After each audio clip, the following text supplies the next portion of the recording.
Hello friends, welcome to Flourish Learning. शिक्षणाने माणूस समृद्ध होतो. चला तर मग आज आपण ही इयत्ता 9चा भाग 1 मधील पाठ 5वा 2 चलातील रेषीय समीकरणे शिकूयात, समजून घेऊयात आणि समृद्ध होऊयात. आज आपण या पाठातील सराव संच 5.2 सोडवून पाहणार आहोत. सराव संच 5.2 मधील प्रश्न पहिला. एका पाकिटात काही 5 रुपयांच्या व काही 10 रुपयांच्या नोटा आहेत. नोटांची एकूण किंमत 350 रुपये आहे. येथे काही 5 रुपयांच्या आणि काही 10 रुपयांच्या नोटा आहेत. आपण यांना काय करणार आहोत, एक्स आणि वाय असे मानूयात. आणि त्या नोटांची एकूण किंमत किती आहे तर 350 रुपये आहे. 5 रुपयांच्या नोटांची संख्या 10 रुपयांच्या नोटांच्या संख्येच्या दुपटीपेक्षा 10 ने कमी आहे. ज्या 5 रुपयांच्या नोटांची संख्या आहे ती 10 रुपयांच्या नोटांच्या संख्येच्या दुपटीपेक्षा 10 ने कमी आहे. तर पाकिटात 5 रुपयांच्या व 10 रुपयांच्या किती नोटा आहेत. चला तर मग सोडून पाहूयात. तर इथे पहा, पहिल्या उदाहरणातील दिलेली माहिती मी इथे आधीच लिहिलेली आहे. व्हिडिओ सुरू ठेवून ही माहिती सगळी आपण जर लिहित बसलो तर व्हिडिओ आपला खूप मोठा होईल, म्हणून ही माहिती इथे आधीच लिहिलेली आहे. तर काय लिहिलं आहे आपण, पाकिटातील 5 रुपयांच्या नोटांची संख्या आपण एक्स मानलेली आहे आणि 10 रुपयाच्या नोटांची संख्या वाय आहे असे मानलेलं आहे.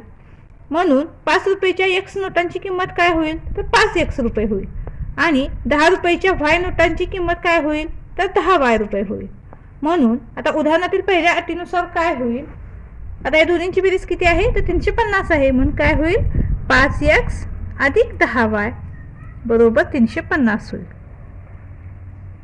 आता आपण याला काय करूया, सोपं रूप देऊयात. या पहा, 5च्या पटीतील सगळ्या संख्या आहेत म्हणून आपण काय करूया, दोन्हीकडे 5 ने भाग देऊयात. म्हणजे काय होईल, आपल्याला याचं सोपं रूप मिळेल. आता ह्या दिलेल्या समीकरणाचं सोपं रूप मिळवण्यासाठी आपण काय करणार आहोत, दोन्ही बाजूंना 5 ने भाग देणार आहोत. म्हणजे ते काय होईल, ह्या 5 ला 5 निघून जातील म्हणजे x मिळेल अधिक 5 दुनी 10 म्हणजे ते काय मिळेल 2y बरोबर 5 7 35 आणि हा शून्य आहे तसं म्हणजे 70 मिळेल. आता याला काय करूयात, आपण समीकरण 1 असं देऊयात. याला आपण समीकरण 1 मानूयात.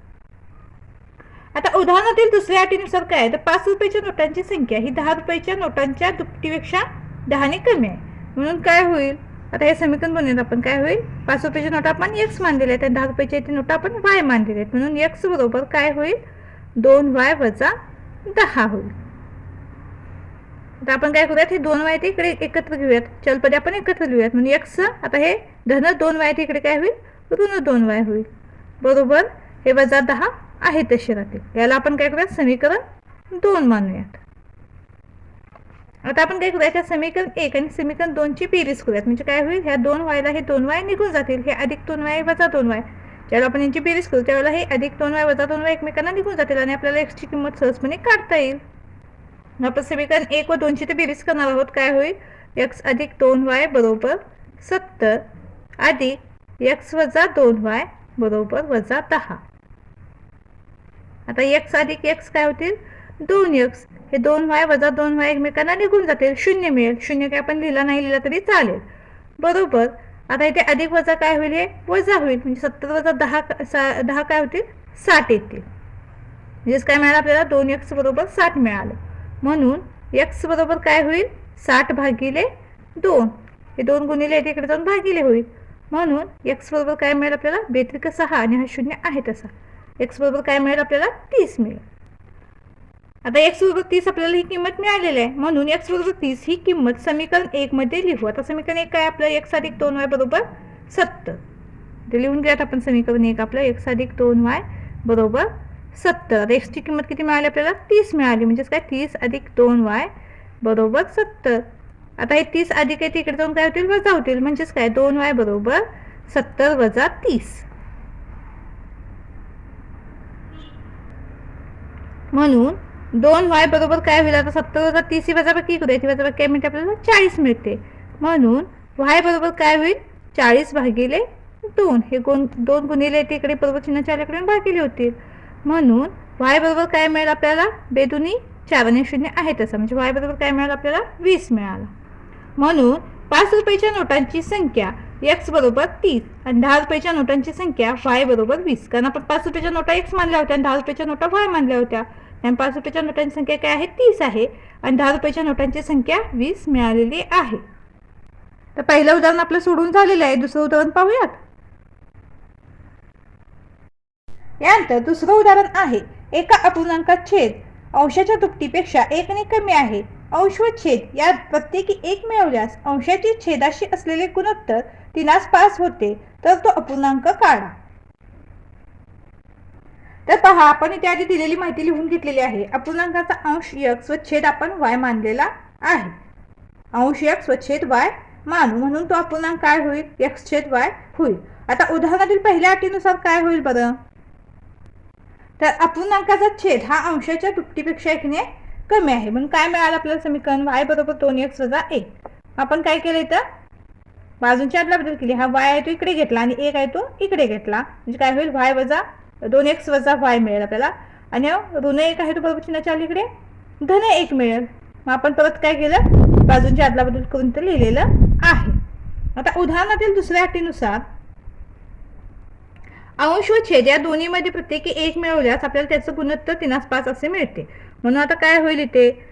x अधिक 1 छेद काय होईल? y अधिक 1. अंशात आणि छेदामध्ये आपल्याला 1 मिळवायचं आहे, तर ते गुणोत्तर आपल्याला काय मिळेल? 3/5 असं मिळेल. आता काय करूयात? याला सोपं रूप देऊयात. म्हणजेच काय होईल? याचा आणि याचा तिरका गुणाकार आणि याचा आणि याचा तिरकस गुणाकार होईल. म्हणून काय होईल? म्हणून 5 गुणिले x अधिक 1 कंस पूर्ण बरोबर 3 गुणिले y अधिक 1. आता हा गुणाकार करूयात. 5 गुणिले x काय होईल? 5x अधिक 5 1 5 बरोबर 3 गुणिले y 3y अधिक 3 1 3. आता काय करूयात? चल पदे एकत्र घेऊयात. काय करूयात आता? चल पदे एकत्र घेऊयात. म्हणून काय होईल? हे 5x आता हे अधिक 3y तिकडे काय होईल? वजा 3y होईल बरोबर. आता हे 3 आहे तशी ठेवूयात. हे अधिक 5 आहे तिकडे काय होईल? वजा 5 होईल. आता 5x वजा 3y आपल्याला आहे तसंच लिहावं लागेल, कारण चलपद इथे वेगळे आहेत. म्हणून 5x वजा 3y बरोबर आता 3 वजा 5 लहान संख्येतून मोठी संख्या वजा होत नाही, म्हणून काय होईल? 5 वजा 3 2 आणि चिन्ह मोठ्या संख्येचं म्हणून वजा 2 मिळेल. आता याला काय करूयात? आपण समीकरण 2 मानूयात. आता आपल्याला काय करायचं आहे? x किंवा y ची किंमत मिळवायची आहे. आता इथे 2x वजा y आहे, इथे 5x वजा 3y आहे. हे समीकरण 1 व 2 ची आपल्याला बेरीज किंवा वजाबाकी करून x किंवा y ची किंमत काढायची आहे. आता आपण ते काय करूयात? इथे 5x इथे 2x आहेत आणि इथे y आणि इथे 3y. आपण काय करूयात? ह्या y ला 3y ने गुणूयात. म्हणजे पूर्ण समीकरणाला आपण 3 ने गुणूयात, म्हणजे आपल्याला 3y मिळतील आणि 3y ला 3y निघून जातील आणि x ची किंमत सहजपणे काढता येईल.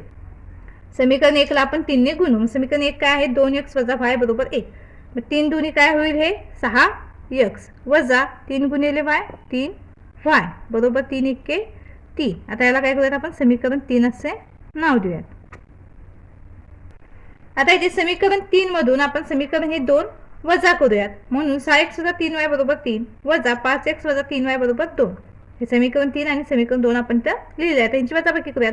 आता 6x वजा 5x आपल्याला ते काय मिळेल? फक्त x मिळेल. रेग्युलर आहे तशी वजाबाकी होईल. 1x मिळेल, पण 1 हा सहगुणक आपण चलपदाच्या सोबत कधी लिहित नाही. त्यानंतर आता हे वजा वजा अधिक होतील, पण पुन्हा इथे वजा असल्यामुळे काय होईल? वजाबाकी होईल यांची. म्हणजे काय होईल? वजा वजा अधिक आणि पुन्हा वजा अधिक वजा, म्हणून हे 0 मिळेल. 0 पण आपण ते लिहिणार नाही आहोत. आता पुन्हा काय होईल? वजा वजा अधिक होतील, म्हणजे 3 आणि 2 5 मिळेल. म्हणून x बरोबर काय मिळालं आपल्याला? 5 मिळाला. आता आपल्याला इथे x बरोबर 5 ही जी किंमत मिळाली आहे ती आपण समीकरण 1 मध्ये ठेवूया. समीकरण 1 काय आपल्याला? तर 2x वजा y बरोबर 1. म्हणून इथे काय होईल? 2 गुणिले 5 वजा y बरोबर 1. 5 दुनी काय होईल? 10 वजा y बरोबर 1. आता काय होईल? हे वजा y आहेत तसे राहतील बरोबर. आता 1 हे अधिक 10 आहे तिकडे काय होईल? ऋण 10 वजा 10 होईल. 1 वजा 10.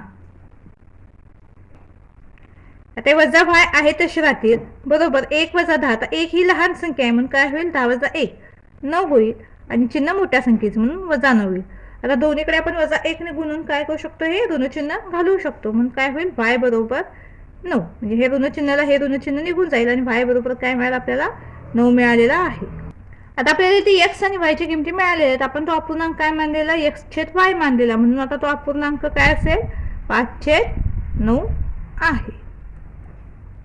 म्हणून तो अपूर्णांक काय आहे? 5/9 आहे. यानंतर तिसरं उदाहरण आहे. प्रियांका व दीपिका यांच्या वयांची बेरीज 34 वर्ष आहे. प्रियांका दीपिकापेक्षा 6 वर्षांनी मोठी आहे तर त्यांची वये काढा. आता इथे सुद्धा यांची वय आपण एक्स आणि वाय मानणार आहोत आणि दोघींची वये मिळवणार आहोत. तर दिलेल्या माहितीनुसार प्रियांकाचे आजचे वय एक्स वर्ष व दीपिकाचे आजचे वय वाय वर्ष मानू. म्हणून उदाहरणातील पहिल्या अटीनुसार तर दोघींच्या वयांची बेरीज 34 वर्ष आहे. म्हणून काय होईल एक्स अधिक वाय बरोबर 34. याला आपण समीकरण 1 म्हणूयात. पण उदाहरणातील दुसऱ्या अटीनुसार प्रियांका ही दीपिकापेक्षा 6 वर्षांनी मोठी आहे. म्हणून काय होईल एक्स बरोबर वाय अधिक 6. कारण आपण प्रियांकाचं वय एक्स वर्ष मानलेलं आहे आणि दीपिकाचं वय वाय वर्ष मानलेलं आहे. प्रियांका दीपिकापेक्षा 6 वर्षांनी मोठी आहे म्हणून एक्स बरोबर वाय अधिक 6. आता हेच काय होईल समीकरण एक्स हे अधिक वाय इकडे होतील वजा वाय बरोबर 6 मिळेल. याला आपण समीकरण 2 मानूयात. आता काय करूयात समीकरण 1 आणि 2 ची बेरीज करूयात. म्हणजे काय होईल हे वायला हे वाय निघून जातील आणि एक्सची किंमत मिळून जाईल. आता इथे समीकरण 1 व समीकरण 2 ची आपण बेरीज करूयात. काय होईल एक्स अधिक वाय बरोबर 34 अधिक एक्स वजा वाय बरोबर 6. आता एक्स अधिक एक्स काय होईल 2x होईल अधिक वाय वजा वाय एकमेकांना निघून जातील म्हणजे 0 मिळेल. 0 काय आपण ते लिहिणार नाही आहोत आणि 34 अधिक 6 काय मिळेल आपल्याला 40 मिळेल. म्हणून एक्स बरोबर काय होईल आता इथे 40 भागिले 2 होईल. म्हणून एक्स बरोबर काय मिळेल आपल्याला 20 मिळेल. आता एक्स बरोबर 20 ही किंमत आपण समीकरण 1 मध्ये ठेवू. समीकरण 1 काय आपलं एक्स अधिक वाय बरोबर 34. आपण ते लिहून घेऊया समीकरण 1 एक्स अधिक वाय बरोबर 34. म्हणून आता एक्स काय आपला 20 आहे म्हणून 20 अधिक वाय बरोबर 34. म्हणून वाय बरोबर काय होईल हे 34 आहे तशी राहतील. आता हे अधिक 20 आहे तिकडे काय होतील वजा 20 होतील. म्हणून वाय बरोबर काय होईल 34 वजा 20. 34 वजा 20 ही वजाबाकी करूयात आपण. ही वजाबाकी किती मिळते आपल्याला 14 मिळते. म्हणून वाय बरोबर काय मिळालं आपल्याला 14 मिळालं. म्हणून प्रियांकाचे आजचे वय 20 वर्ष आहे व दीपिकाचे आजचे वय 14 वर्षे आहे. यानंतर चौथं उदाहरण आहे. एका प्राणी संग्रहालयात सिंह आणि मोर यांची एकूण संख्या 50 आहे. त्यांच्या पायांची एकूण संख्या 140 आहे. तर प्राणी संग्रहालयातील सिंहांची व मोरांची संख्या काढा. तर दिलेल्या माहितीनुसार प्राणी संग्रहालयातील सिंहांची संख्या एक्स व मोरांची संख्या वाय मानू. म्हणून उदाहरणातील पहिल्या अटीनुसार आता त्यांची एकूण संख्या 50 दिलेली आहे. म्हणून काय होईल एक्स अधिक वाय बरोबर 50. याला आपण समीकरण 1 मानूयात. आता इथे आपल्याला माहिती आहे की सिंहाला 4 पाय आणि मोराला 2 पाय असतात ते. म्हणून काय होईल तर सिंहाला 4 पाय व मोराला 2 पाय असतात. म्हणून उदाहरणातील दुसऱ्या अटीनुसार काय होईल तर 4x अधिक 2y बरोबर 140. तर काय तर दोघांच्या पायांची मिळून किती संख्या दिलेली आहे आपल्याला 140 दिलेली आहे. आपण इथे x सिंहांची संख्या मानलेली आणि y मोरांची संख्या मानलेली आहे. म्हणजे 4x अधिक 2y सिंहाचे 4 पाय मोराचे 2 पाय असे समीकरण आपण तर बनवलेलं आहे. आता याला काय करूयात सोपं रूप देऊयात. हे 2च्या पटीतील संख्या आहेत पहा. म्हणून आपण याला काय करूयात सोपं रूप देऊयात. दोन्हीकडे 2 ने भाग देऊयात. आता याला 2 ने भाग केल्यानंतर काय मिळेल 2x अधिक इथे फक्त y मिळेल आपल्याला बरोबर 2 14 आणि 0 आहे तसं आपण 70. त्याला आपण समीकरण 2 मानूयात. आता इथे आपल्याला समीकरण 1 काय मिळालं आहे x अधिक y बरोबर 50 आणि ते समीकरण 2 काय आपलं 2x अधिक y बरोबर 70. म्हणजे आपण यांची जर वजाबाकी केली तर y ला y निघून जाईल आणि x ची किंमत आपल्याला मिळून जाईल. आता ते आपण समीकरण 1 व समीकरण 2 ची वजाबाकी करणार आहोत. तर आपण समीकरण 2 लिहिलेलं आहे 2x अधिक y बरोबर 70 आणि समीकरण 1 काय आपलं x अधिक y बरोबर 50. यांची वजाबाकी करूयात. 2x वजा x आपल्याला काय मिळेल फक्त x मिळेल 1x मिळेल. 1 आपण सहगुणक लिहित नाही. त्यानंतर y ला y निघून जातील म्हणजे 0 मिळेल आणि 70 वजा 50 काय मिळेल आपल्याला 20 मिळेल. म्हणजेच काय x बरोबर 20 मिळेल आपल्याला. म्हणून x बरोबर 20. x बरोबर 20 ही किंमत आपण समीकरण 1 मध्ये ठेवू. आता समीकरण 1 काय आपलं तर x अधिक y बरोबर 50 म्हणजे x ची किंमत आपण तिथे ठेवूयात. म्हणून 20 अधिक y बरोबर 50 होईल.